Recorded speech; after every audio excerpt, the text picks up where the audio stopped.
Kapan terakhir kali kalian mengunjungi makam nenek atau kakek kalian? Bukan di hari raya, bukan karena ada momen khusus, tapi sekedar datang, membersihkan, duduk sebentar dan ngobrol. Seperti mengunjungi orang yang masih hidup. Kalau jujur, sebagian besar dari kita mungkin sudah lama nggak melakukannya. Kita sibuk, jauh, atau mungkin kita memang nggak terlalu nyaman berada dekat dengan kematian. Tapi di pegunungan Sulawesi Selatan, ada suku yang tidak hanya mengunjungi makam leluhur mereka. Mereka membuka makamnya, mengeluarkan jenazahnya, membersihkannya, memakaikan baju baru, dan mengajaknya berkeliling desa. Dan yang paling bikin aku tercengang, ini bukan horor bagi mereka. Ini bentuk cinta. Hari ini kita masuk ke dunia suku Toraja di Sulawesi Selatan. Ke cara pandang mereka tentang kematian yang mungkin setelah kalian selesai nonton video ini akan mengubah sedikit cara kalian melihat orang-orang yang kalian cintai. Sebelum mulai, aku mau cerita sesuatu. Waktu pertama kali baca tentang tradisi Toraja, reaksi pertamaku juga aneh dan menyeramkan. Tapi semakin aku riset, semakin aku sadar bahwa yang aneh itu bukan cara mereka memandang kematian. Yang aneh adalah cara kebanyakan kita memandangnya, yaitu sebagai sesuatu yang harus dihindari, disembunyikan, dan selesai dalam satu hari pemakaman. Suku Toraja tinggal di dataran tinggi Sulawesi Selatan, di kawasan yang kini dikenal sebagai Tanah Toraja dan Toraja Utara. Mereka diyakini berasal dari migrasi Austronesia sekitar 1.500 tahun lalu. Kepercayaan asli mereka disebut Aluk Todolo, yang secara harfiah berarti cara leluhur. Mayoritas orang Toraja hari ini beragama Kristen, tapi tradisi Aluk Todolo tetap hidup dan dijalankan berdampingan. Dan di jantung Aluk Todolo, ada satu keyakinan yang menjadi fondasi seluruh cara hidup mereka. Kematian bukan akhir. Kematian adalah transisi. Perpindahan dari dunia ini ke puya, alam roh.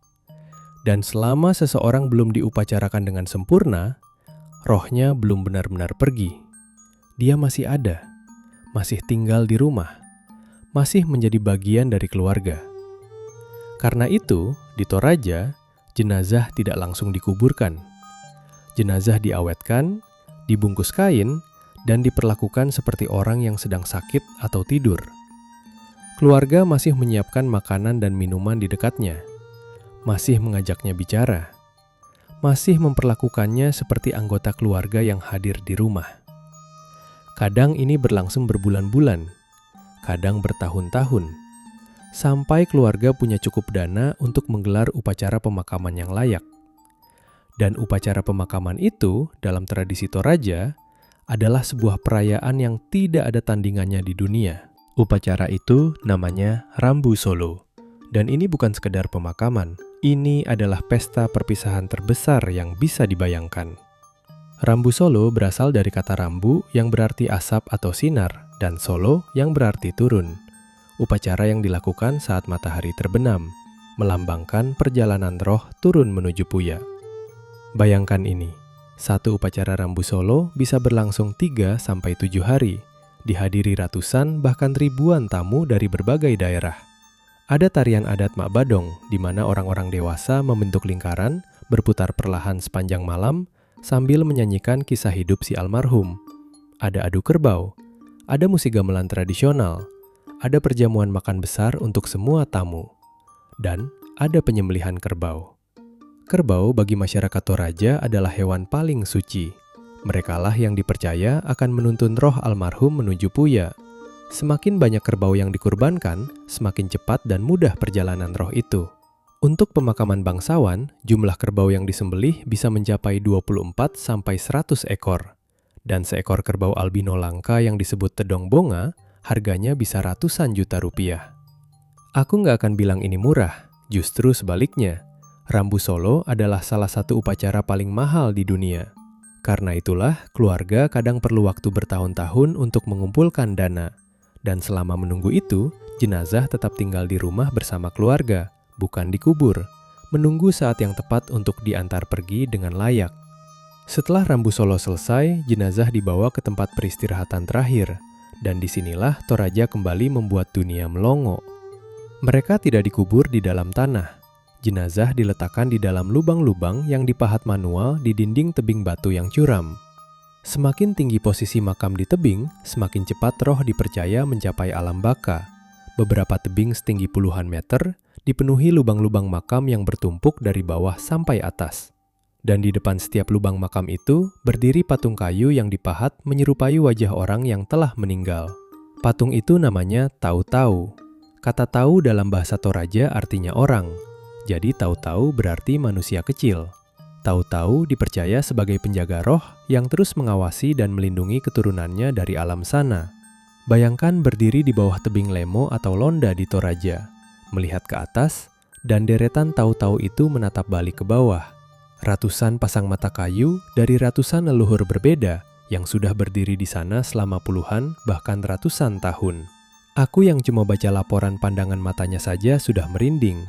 Bagaimana rasanya berdiri di sana langsung? Ada satu tradisi lagi terkait makam yang bahkan lebih mengejutkan, dan ini yang paling sering viral di media sosial dunia. Namanya pasiliran. Di daerah Kambira ada tradisi khusus untuk bayi yang meninggal sebelum giginya tumbuh.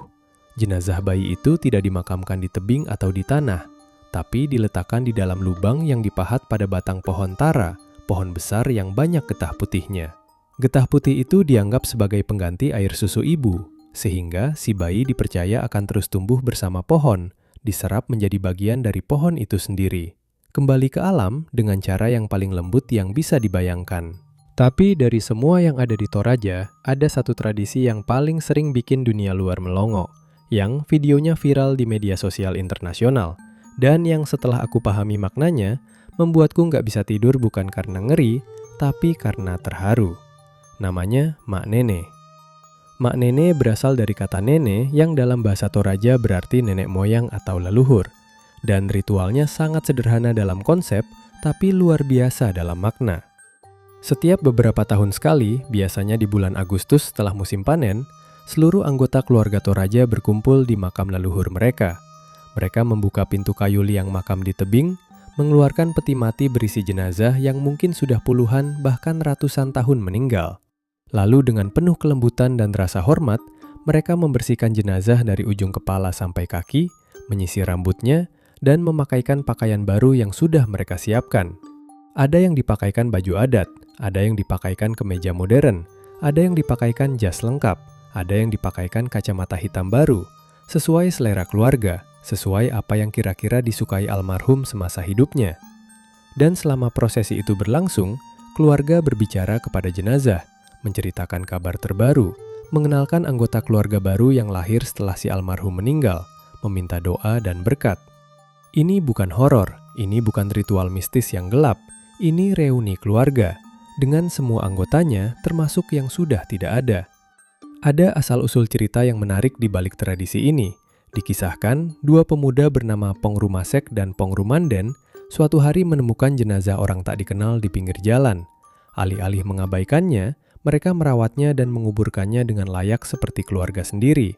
Beberapa waktu kemudian, arwah orang itu datang dalam mimpi dan mengajarkan ramuan obat yang bisa menyembuhkan berbagai penyakit sebagai bentuk terima kasih. Sejak saat itu, orang Toraja percaya bahwa merawat jenazah dengan baik adalah investasi, karena leluhur yang diperlakukan baik akan mencurahkan rezeki dan kesenangan kepada yang masih hidup. Dan setelah Mak Nene selesai, jenazah dibungkus kembali dengan rapi dan dikembalikan ke liang makamnya. Pintu kayu ditutup, pesta makan bersama dimulai. Keluarga yang sudah lama tidak bertemu akhirnya bisa ngobrol, tertawa, dan bercerita. Ini adalah momen reuni besar. Setiap anggota keluarga yang merantau ke Makassar, ke Jakarta, kemanapun, akan pulang ke Toraja untuk Mak Nene. Karena lewat ritual ini, mereka bukan hanya bertemu dengan yang masih hidup, tapi juga dengan yang sudah pergi. Dan sekarang aku mau tanya sesuatu yang mungkin tidak enak dijawab. Apakah cara Toraja ini lebih aneh dari cara kita, yang seringkali bahkan lupa nama kakek buyut kita sendiri? Yang begitu seseorang meninggal, dalam seminggu sudah hampir tidak ada yang membicarakannya lagi. Yang punya kuburan tapi hanya dikunjungi setahun sekali atau bahkan lebih jarang dari itu. Bagi Toraja, orang mati 2 kali, Pertama, saat napasnya berhenti, dan kedua, saat namanya tidak lagi disebut oleh yang masih hidup. Kematian kedua itu, kata mereka, adalah yang lebih menyedihkan. Setelah semua yang kita pelajari hari ini, aku tidak ingin tanya kamu tim mana, dan aku tidak ingin minta kamu share video ini. Aku cuma mau minta satu hal. Setelah video ini selesai, coba hubungi satu orang dari keluarga kamu yang sudah lama tidak kamu sapa. Orang tua, nenek, kakek, paman, siapapun.